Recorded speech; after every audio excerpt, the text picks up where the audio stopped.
want to wear the t-shirts we have because it's kind of like crooked and whatnot. Like, she's like, do you want the inflatable instead? Dinosaur. I was like, ooh, that's a challenge. Yeah. I'm willing to accept what she did. So I was like, oh, That's fun. I mean, they're fun. I love like, it's so hard to walk in them that it makes it funny, you know, like, and so they're all like, please wear it and try and run. I'm like, okay.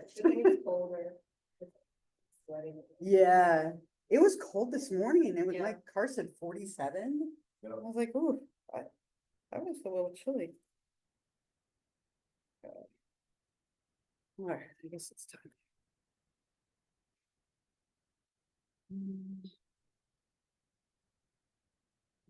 All right.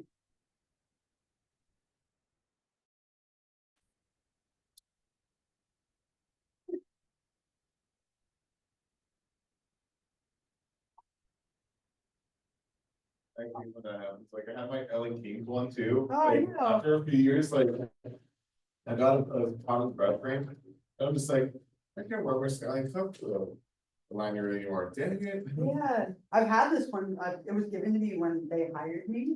So I've had it for 15 years, it's lasted a long time. Wow. I might still even be able to fix it. I'm sentimental, I'll hold on to it till it like rips into 40 pieces. Okay, let's see.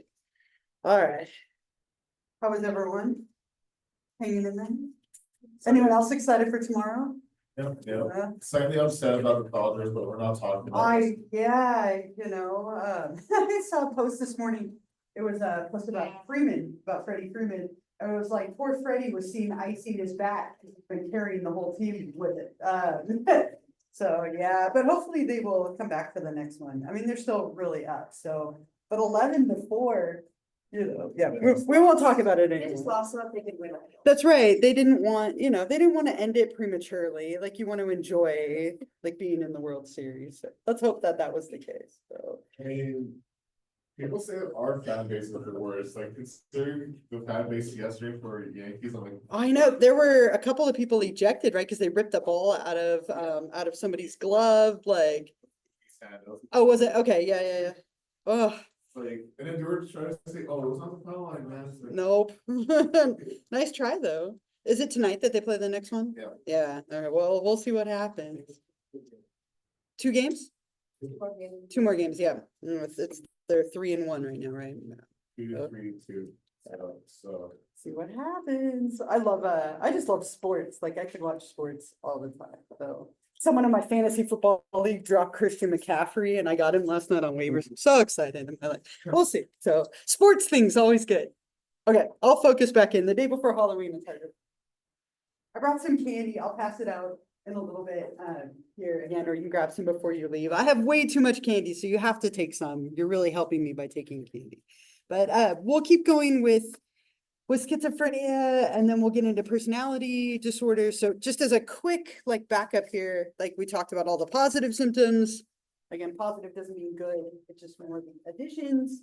So delusions and hallucinations, really, really common. And then the negative symptoms, less dramatic, but very common as well, kind of lack of speech, lack of volition or ambition to do anything, withdrawing, lack of emotion. There's one more category of symptoms for this disorder, and that's psychomotor symptoms. And if you remember Gerald, right, the video we watched of Gerald, he's spinning his hair the whole time, right? That's a psychomotor symptom, something that is like very, like a movement related symptom. And what you see with this oftentimes are like odd gestures like that, odd grimaces, things that have like a very private purpose. So somebody might be going like this, and it looks like they're doing something random, but in their head, they're pushing the button, right? They gotta keep pushing the button, right? There's often like a purpose behind it. It's just something that we might not be like externally. What you can also see though, is a pattern that we call catatonia. Like, so if someone is catatonic, they're not moving, they're not speaking. Maybe they barely like have any movement at all. And so catatonia has some really interesting things that can happen with it. And they're like really unique to schizophrenia. There's something called catatonic posturing. And that's what's happening in this picture here. So what we sometimes see with schizophrenia is people will get stuck in like odd positions and they'll hold it for a long period of time. right? There was a video and I've searched and searched and I couldn't find it. It was years ago that I saw it and I wasn't able to find it again. But this guy's like literally walking and he just stops like mid-stride. And then they time lapse it, 4 hours go by and he just keeps walking. Like nothing had happened and people were like snapping at him, touching him, trying to snap him out of it. No response. He was in a catatonic stupor and was like closed off to the environment. The wild thing is we have no idea what's happening during this state. Like we've tried to do brain scans, we've tried to like ask people afterward. But because of the nature of the disorder, you get responses like, well, the devil had me in a hold and I couldn't move, right? And so it doesn't end up being very helpful. But people get stuck in these odd positions and you get something that's sometimes called waxy flexibility. It's something that you would never be able to do like normally. Like you don't have to do this, but like if you were to hold your hand up for a while, it starts to get heavy, right? And so somebody with schizophrenia in this state, you just don't keep their hand out forever. And you can almost move it like a statue, like it like moves almost like wax in a way. And I have an example of this. It's not, there aren't very many examples, but I found one. Yeah. Over and I just like hold it while standing. Yeah, then they would stay in that fold for like a period of time, maybe minutes to hours. Yeah, it's really odd and we don't really understand it. It's thought to be almost like an extreme apathy, like you didn't even care enough to finish the movement. But like that doesn't satisfy it because people move in a way that's very like odd. So let me show you this example. It's from an older movie called Patch Adams, starring Robin Williams. And it's actually quite a sad movie. This scene is more like he's completely closed off to the world around him. And there's that part where he takes his hand that's down here and he lifts it up and it just kind of stays there and then he pushes it back down. And you see that with this catatonic stupor, that people are just in a catatonic state. They're closed off to the world around them. And that's another way that schizophrenia can manifest. Some people have a lot of those like psychomotor symptoms, like Gerald did, spinning his hair, or like a catatonic state. It used to be its own subtype because it's so common, but now it's just one of many symptoms that you can have. So in order to be diagnosed with schizophrenia, you have some combination of these symptoms interfering with your life over a period of time. And we'll look a little bit, we talked about this a tiny bit last time as there were some questions about when this can start. But if we look at like the course of the disorder and then some causes and treatments, people tend to go through 3 phases with schizophrenia. And you might not go through all of them, but there are 3. The prodromal phase, the active phase, and the residual phase. Prodromal is when people are starting to show signs of schizophrenia. So it's like the early signs, like maybe you can't tell stuff is real or not, a dream or reality. Things aren't quite adding up. You're not sure if something actually happened or not. Like you're having some signs of the disorder, but it's not a full-blown like case yet. The student I had in my class that I was telling you about last time was in the prodromal phase, still functioning and doing okay, but kind of questioning whether things were real or not. The active phase is when you're in full-blown schizophrenia. All the symptoms are present. You require treatment because it's hard to function. And then the residual phase, some people, this kind of just goes away. It's interesting. It's about like 25, 50, 25. And so about 25% of people never go past prodromal. About 50% of people stay inactive. And another 25%, the symptoms just fade over time. So for some people, this can kind of resolve itself, or they go back to like a lower like level of the disorder. But about 50% of people stay in that active phase and do require some kind of treatment. So kind of a little bit of variety in the way that it progresses, but 3 phases that people often go through. When it comes to what causes this disorder, and I mentioned this several times last time we were talking about it, there's a lot of biological explanations for schizophrenia. Right? There's a lot of thoughts as to what causes this, and almost all of them are biological in nature. I have a little clip that kind of talks about these 2 things. Let me play that for you, and then we'll come back to this slide. But the diathesis stress perspective, biological things that are going on. This is a very biologically driven disorder. And as I mentioned, we even think it's more genetic than was kind of known at the time that that was recorded, right? So there are some genetic expressions that we're seeing, especially like prenatally, that are thought to play a big role in schizophrenia.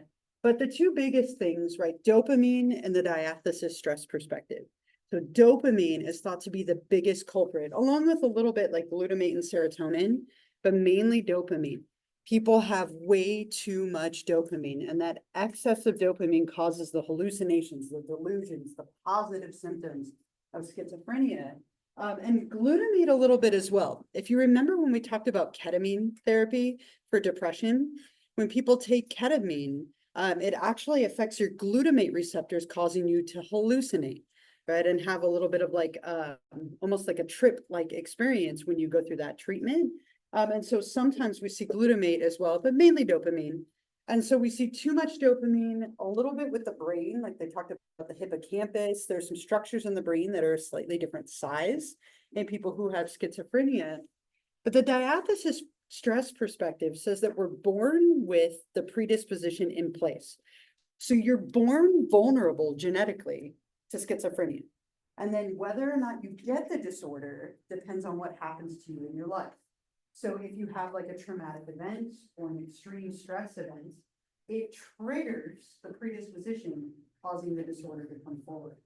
This is a common perspective, period, but it's really big with this. And I think I shared with you last time, so I'm sorry if it's repeat, but I had a colleague whose husband was in combat. That was the diathesis for him, the stressor for him that triggered his schizophrenia. So sometimes that can happen where like there's a trigger. And so if somebody doesn't have the environmental trigger, doesn't have the trauma, they might not ever get the disorder. Okay, but there's no way of knowing that you're genetically vulnerable, at least as of right now. Did you have a? Yeah.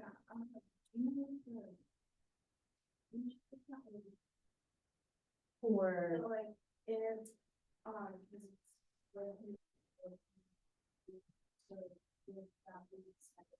don't. yeah. That can be triggered, or could they eventually like move into it? Yeah, you still could.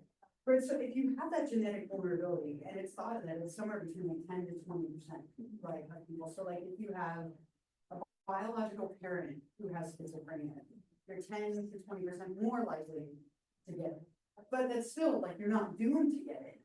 But then you might be even more susceptible if you have an environmental trigger. So it's just like a compounding effect of like the more of these that you have present, the more vulnerable you are. But the hard thing is we don't have a way to know whether you have that genetic vulnerability yet. I mean, maybe one day, right? We don't just have that, ability, period. But if we knew that, then you could be more careful, trying to protect yourself as much as you could. But the hard thing is we don't know that yet. But it does make you more vulnerable than if you didn't have that genetic propensity. But you could just grow into it without a trauma, Right. which is the idea behind like the dopamine and this kind of stuff. Yeah, sure, great question.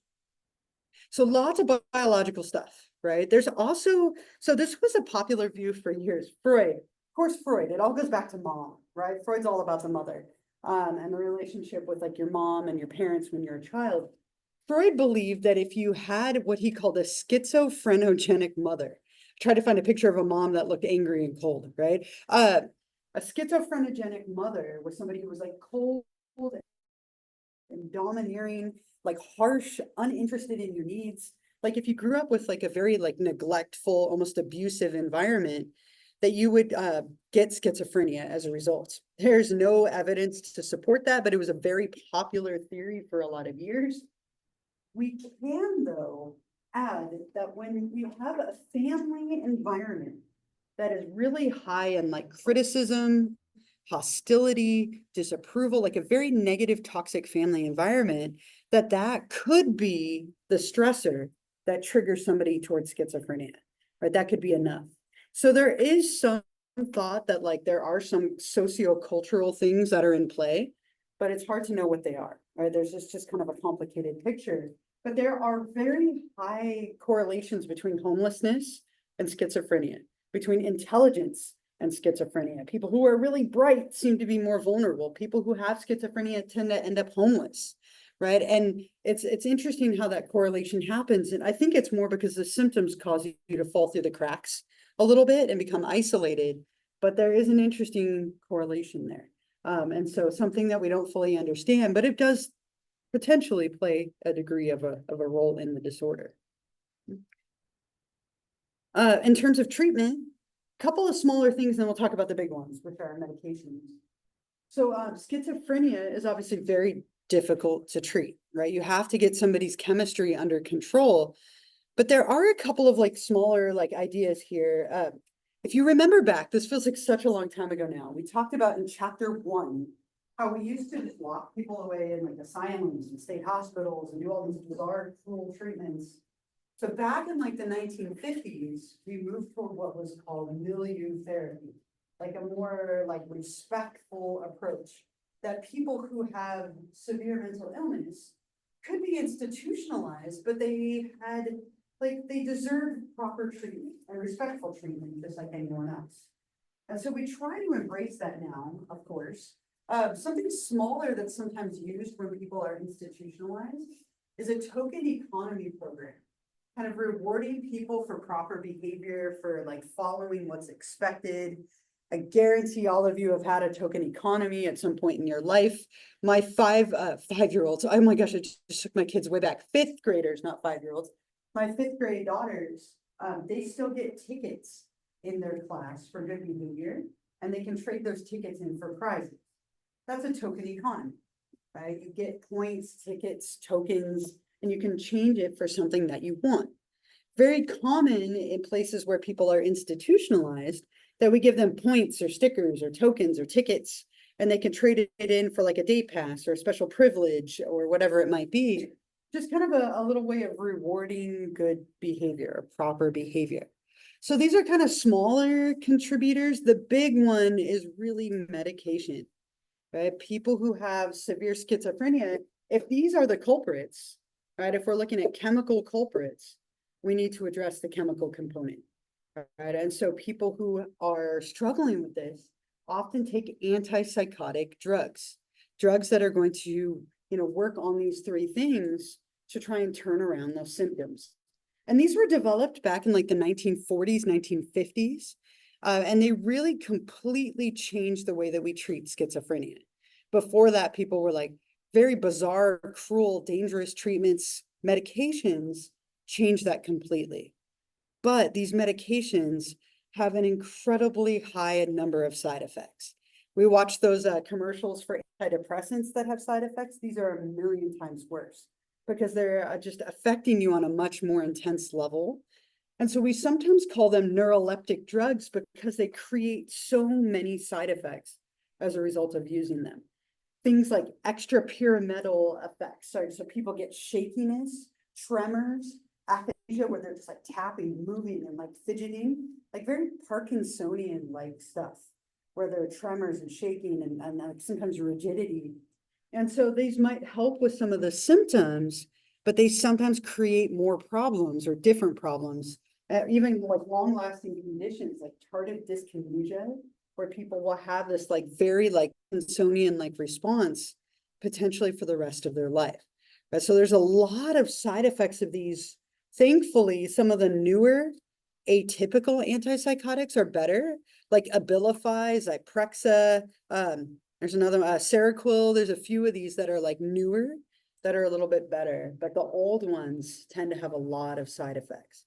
So I'll bring that guy back here. He talks about these different medications just a tiny bit.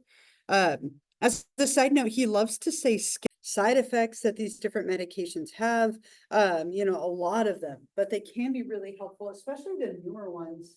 As I mentioned, and as he mentioned, those atypical antipsychotics are much better. These are the ones that are typically most commonly used now, and they tend to have less side effects, though it's definitely still an issue. So almost anyone who's in active schizophrenia, if you're in that active phase, probably on a medication, even if it's at like a low dose. We sometimes even use these atypical antipsychotics for depression. Like Abilify is commonly used for depression, right? It's something that you might see as well. Same with Seroquel and Zyprexa, right? So they can be used that way as well, but they're typically reserved for more severe things like like schizophrenia. The last thought here, therapy obviously a challenge, not really all that helpful without medication.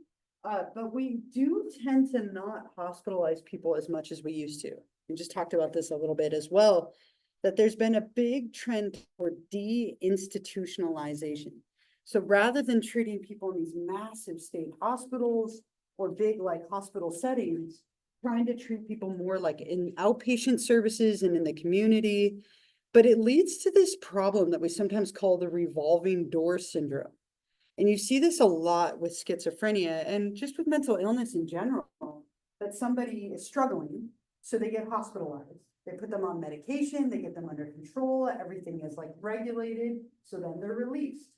You release them, and since they're doing okay, they stop taking their medication, the symptoms come back, they fall through the cracks, they're struggling, and so then they get readmitted to the hospital, back on a medication, back under control. It's like they're in and out. It's this revolving door syndrome. And you see that a lot when we stop institutionalizing people who have schizophrenia.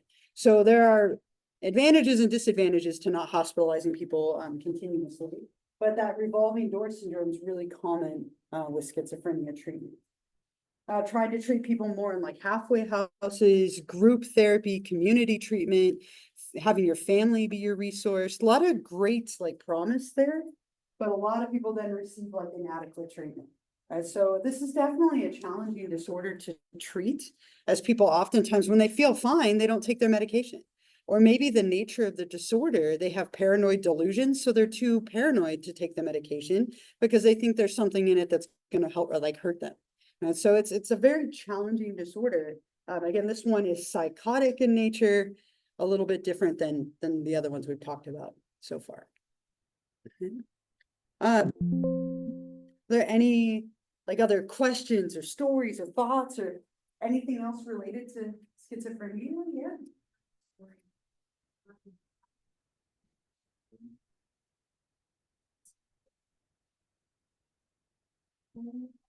Definitely one of the most people.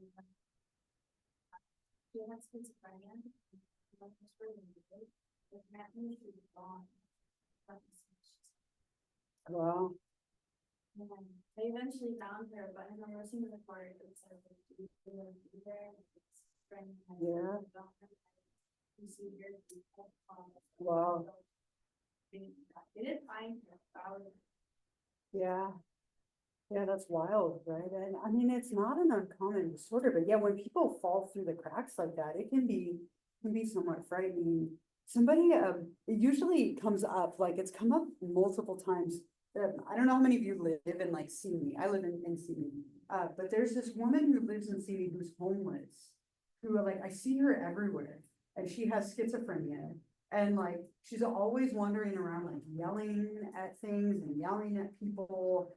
You see her like in full trench like coat and umbrellas, like even when it's sunny. You've seen her like walking around. We were at Del Taco. We were somewhere like a couple of months ago with our kids, and she was in there and she was just screaming at the corner. And I was like, oh my gosh, I haven't seen her in forever. But she comes up a lot. Like again, the homelessness piece with this. Just because people can't maintain like normal functioning, it's really like prevalent, right? It happens a lot, and then people get under control and then they're released and then back to homelessness. If you don't have good like family support, this can be a really challenging one to deal with alone. Anything else before we move on to our next chapter? Any other thoughts, questions, comments, anything? Okay. So let's close this. So our next chapter is chapter 13, which are personality disorders. This should be helpful for a lot of you. A lot of your characters that you're writing about in your stories, or for your diagnosis paper, for your movies and stuff. A lot of you suspect a personality disorder. So this might hopefully be helpful in that paper. But we'll look at, there are 10 of these. And we classify them into 3 groups: odd, dramatic, and anxious.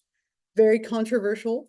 And so we'll talk about that. We'll talk about causes and treatments as well.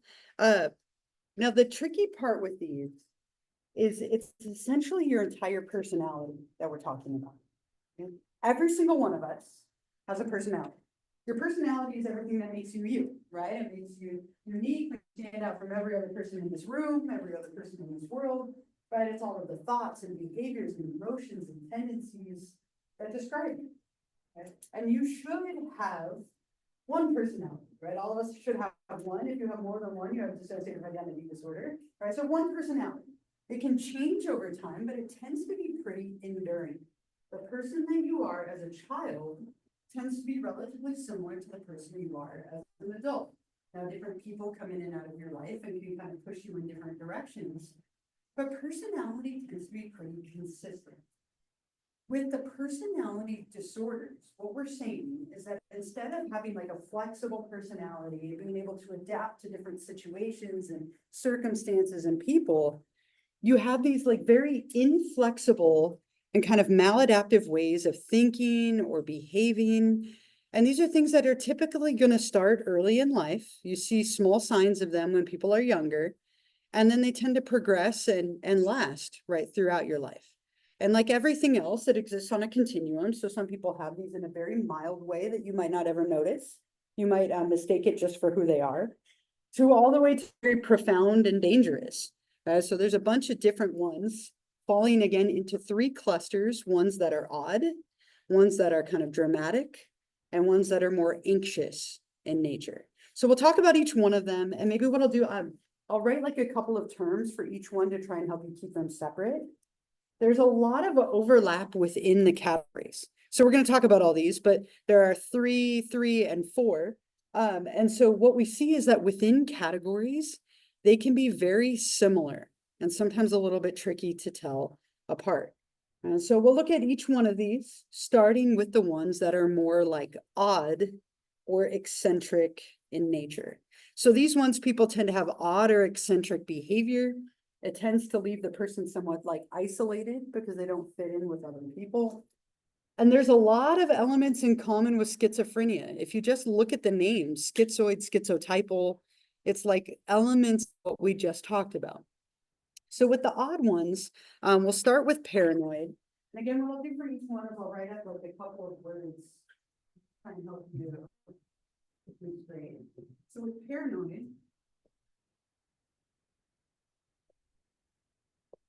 paranoid personality disorder, you have somebody who has a lot of like inappropriate suspicion. They don't trust other people. They have paranoia, right? These are very like common like elements of schizophrenia that we just talked about, but on a lesser like level. So let's write up here, they're very suspicious. They don't trust other people, so mistrust. Let's see what else I want to write. They look for hidden meanings.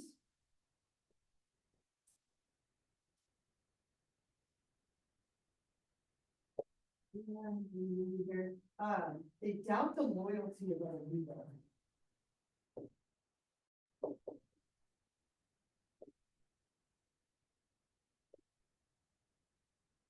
So with this disorder, when people have paranoid personality disorder, they might have a lot of like conspiracy theories. They might have a lot of like lack of trust. They tend to think that people have hidden agendas and they don't trust other people, right? They don't tend to get close to a lot of people because they think that they're going to betray them or harm them in some way. They tend to read into everything, like little benign things must be meaningful. They might be hypersensitive to any kind of threat or trick. Again, some common elements here with schizophrenia, but on a much more like pervasive spectrum, like it's kind of across all of your behavior and not as severe. So you might still be able to like work and stay in contact with reality, but oftentimes people with odd personality disorders are kind of loners. They end up alone, right? Because they don't fit in well with other people. They don't trust other people, and they struggle in those kind of situations. Lots of like movies featuring this. I found an older example. It's a movie called Conspiracy Theory. And he mumbles a lot in the clip, so I'm sorry for that. But you can see like his behavior is very paranoid in nature, right? Like he has all these locks. He locks all this stuff in his house. He's looking for hidden meanings in newspaper articles. But it's a very like common thing that you see here. So let me play that for you. I have a lot of clips like as examples of all of these. and not be connected. He locks up all of his food, maybe handy if you have roommates, but otherwise like, you know, difficult and kind of like cumbersome, right? Like he locks the fridge and he locks the food inside of it. I might consider locking away my candy for my kids. They eat all my candy, but I could just get more of it. It's a good time of year to have too much candy, but like very paranoid in nature, right? Conspiracy theories, hidden meanings, right? Not trusting other people. And it tends to leave you socially isolated, right? Because you don't trust other people's intentions, right? So that's one of them.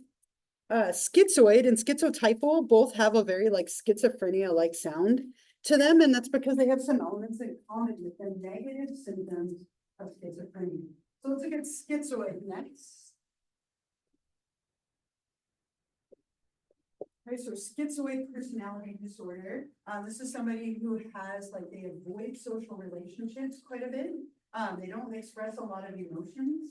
It's a lot of the negative symptoms of schizophrenia that we just talked about. So I'm going to put up here, they're very solitary. In the sense that they tend to avoid social relationships with other people. That's very common. There's a lot of like emotional coldness. Not a lot of warmth and friendliness to them, which again makes social relationships challenging. They have a very restricted range of emotions.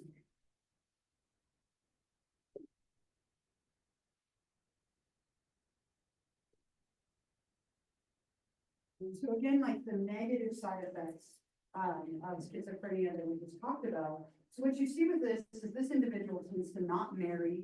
They don't tend to have a lot of relationships, maybe a couple of people that they're somewhat close to, but not very many. A really great example of this, Bruce Wayne, right? Like Batman.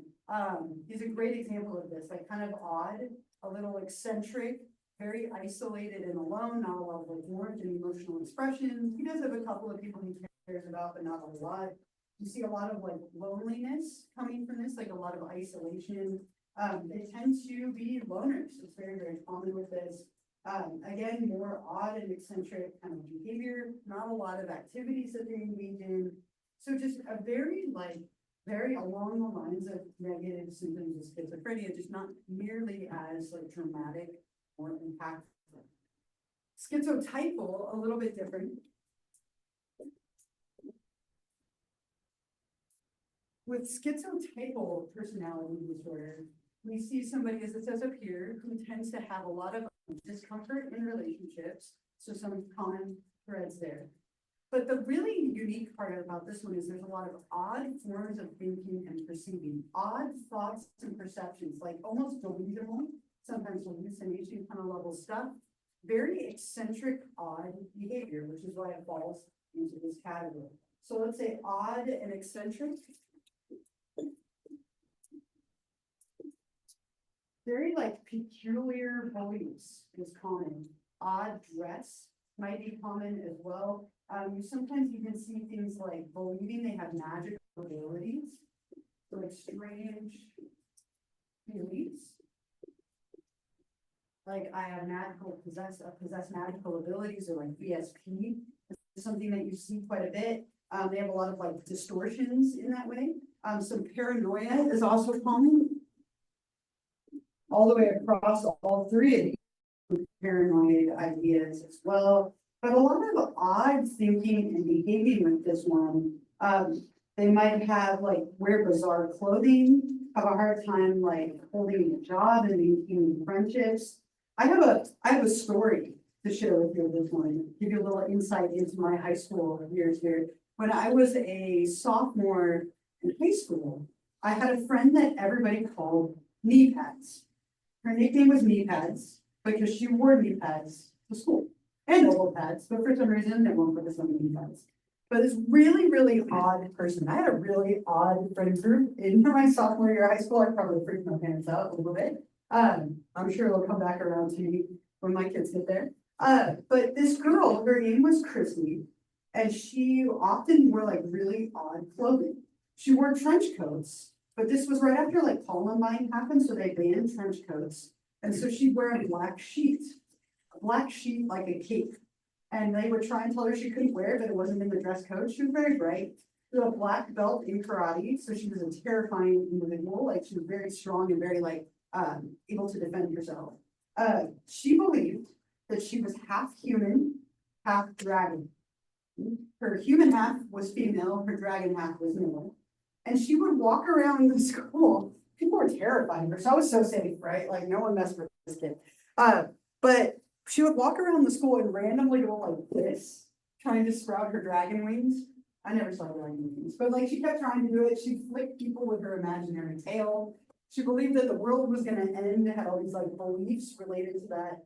And it was interesting when she turned 18, she actually changed her legal name to her dragon name, because she believed it that strongly. Now, in my mind at the time, like it was really interesting now as an adult, I'm like, schizotypal personality disorder, I would bet anything on it. And she came from a very difficult family life, a lot of like abuse and like divorce, like very toxic environment. But it was that like odd, eccentric, like dress, behavior, strange beliefs about the world, right? Thinking the world was gonna end. She thought she had magical abilities. Those are the kind of things that you sometimes see with this disorder. It doesn't have to be that intense, but it's typically someone who's very odd or eccentric. Like everyone kind of has that like, oh, that person's weird, like kind of feeling with this. Great example in film, Luna from the Harry Potter movies, right? Like she's really sweet, but very odd, right? I have a little clip of that to share with you. It's perfect for the time of use, and sometimes odd dress and peculiar behavior. And it tends to lead to this individual being somewhat like isolated as a result. And so with all three of these, we see odd, peculiar, like bizarre behavior, a lot of paranoia at times of like people being out to get you, kind of some elements of schizophrenia, right, that we just talked about, which is why some of the names even kind of sound a little bit like it, just not as severe as you would see in someone who has schizophrenia. Any stories or thoughts or questions about these three? Anything at all about these three before we go to the next group? I would say like 3 years ago, I tried to find knee pads. I was curious, right? I was like, I'm gonna find it, but I couldn't remember what she changed her dragon name to. Like, I don't know how to even start looking for someone with their dragon. I didn't know her dragon name. What was I gonna do? Yeah. I was gonna mention when you showed Lynn on the Look Good, I'm like, oh man, you're missing out on the 6th movie. It's I know. I love those movies. They're great movies, right? It's a good time of year to watch them as well. Anything else before we keep going? Any other questions or thoughts, stories? Okay. All right.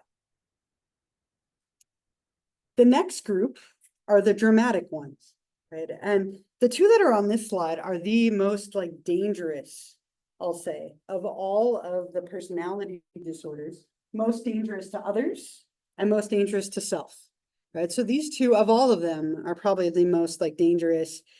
These are the most commonly diagnosed group of personality disorders as well. We see a lot of emotional like irregularities.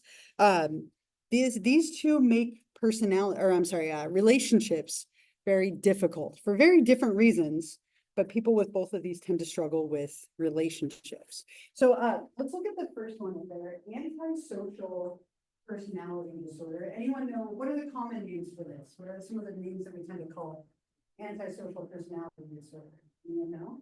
There's two. Yeah. You feel like it's Sociopath or a psychopath. Yep. And those actually refer to the causes of the disorder. The technical name is antisocial personality disorder. So, but those are the common ones that we use. Yep. Sociopath and psychopath. So antisocial. This one by far is the most dangerous to others, right? This disorder tends to have a lot of like things with it that tend to make it dangerous to other people. So as it says up here, we see a pattern of violent, criminal, or unethical behavior. We see a lot of exploiting other people, right? Manipulating, exploiting, very common. Lack of guilt is a big one. You don't feel bad for doing things to hurt other people. That's a big red flag with this one. You disregard and violate other people's rights and emotions. There's a lot of that with this disorder, and it can be very violent and criminal, or it could just be more like exploiting and kind of manipulating as well. You kind of appear in both ways. So people who have this, there's a lot of lying, conning, and deceit. So lying, conning, and deceit.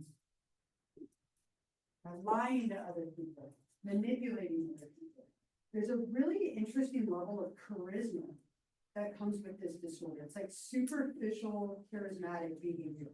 They almost lure you in, right? Hannibal Lecter, great example of this.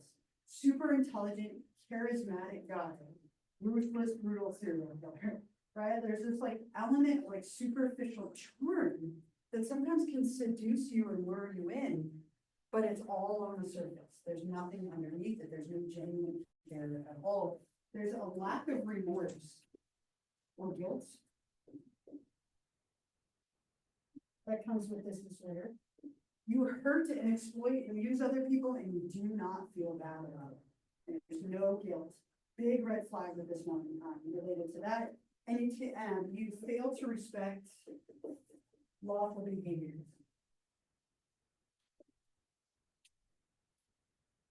People oftentimes get arrested or get into trouble with the law as a result of this disorder. The examples I've ever, Alex from Clockwork Orange, Hannibal, Joffrey from Game of Thrones, we could put him there as well. There's some Dexter, another really common one. There's a lot of portrayals of this in the media. It tends to be like this pattern of not feeling genuine affection for other people, but like a superficial level of charm, like I mentioned, which is what can make it so dangerous. You tend to see it's actually one of the criteria. You have to show signs of this as a child. As a child, you see children with this harming animals, bullying other people, getting in trouble at school. When they're a teenager, maybe they're getting in trouble with the law, getting arrested. You actually have to show signs of conduct disorder and oppositional defiant disorder, which are childhood disorders, in order to be diagnosed with this. And you can't be diagnosed with this one until 18. It is a hard rule for antisocial personality disorder. So you have to show signs of it all the way through childhood. We were talking about Michael Myers last time a little bit, like with schizophrenia. Really interesting, as I was mentioning, the Rob Zombie movie, which I think was like 2009. We're watching the new ones right now. We're like almost done with, like, I think there's 13 of them in total. We're watching number like 11, 12, and 13, and then the original on Halloween. That's my plan for tomorrow. But in the Rob Zombie version of this, they show him as a child, Michael Myers, and he's killing animals. He's bullying other people, right? Those are big red flags that someone is on this path, like childhood or animal abuse, right? And bullying can be big red flags for this disorder as a later marker. Yeah. Yeah. That's the same. Yeah. Yeah, right. So serial killers often have antisocial personality disorder. So they don't have to, right? That you don't have, you can have this and not be a killer, and you can be a killer and not have this. But there's a strong correlation between these two. A lot of serial killers have those red flags and could probably qualify with this. Right? It's that exploiting and harming other people kind of yeah. Oh, you were good. Yeah, for sure. Right. It's very, very common that way. Let's see. So I have an example of this. Dexter is a really great character that was portrayed in the media. What I loved about the portrayal of him, not so much the like little remake that they did like years later, but the original show, if you've seen it, is he is very aware that he's not able to like interact with people properly. And his stepfather teaches him like a code that he needs to follow in order to blend in, right? And on the surface, he blends in okay, but he has an incredible lack of empathy. And that is something that you see with this disorder. I'm actually going to add that to this. Let's put that here too. So lack of empathy. And that's one of the like less talked about elements of this disorder. You're not able to put yourself in somebody else's shoes, which is partially the reason why you don't feel guilt or remorse about your behavior, right? And so in this clip, it's really highlighting his lack of empathy, that he's not able to understand the emotions and things going on for other people, right? And that causes him a lot of issues. Like he doesn't have like great relationships because he's not able to emotionally connect with the other people. Okay, so let me play this for you. It's kind of highlighting that piece of it rather than the violent, unethical piece, which you can see a lot in serial killers. But let me bring this, and again, I think what makes it so unique is he has this like awareness from a very young age because of his stepfather of the fact that he has this disorder. And so there's a lot of dialogue about it and trying to find ways to fit in with people because he knows that he's different, which is, I think, what makes it so interesting. Yeah. To know, but like, how is he like lacking emotionally to connect with somebody when so many people like him? Yeah. Like, does he fake being emotional or just like Yeah. just like the character? Like, He's got like this, it's all like very superficial emotion. Like one of the characters there is his sister, like he cares about her, but it is on like a very shallow level. Like I won't say that you can't have feelings for someone like this. It's just, they tend to be very like shallow, right? Like she says, I love you. And he's like, I'm honored. Like he doesn't feel it, so he doesn't say it back, right? Or like, I've got nothing. Like he doesn't know how to respond. His girlfriend is crying and he's just like, like, what do I do? And some of those responses in isolation aren't that atypical. Like sometimes we struggle to respond emotionally with others, right? But it's the fact that like he puts on like a show, like he brings in donuts every day because that's what you're supposed to do to be a nice guy. So like on the surface, he seems like a nice guy that people like, but underneath it, he's this like brutal killer, but he has a code that he uses, which, so in a way, they almost make him like a good guy, which is interesting. It's a complicated disorder. It doesn't have to be murder and violence.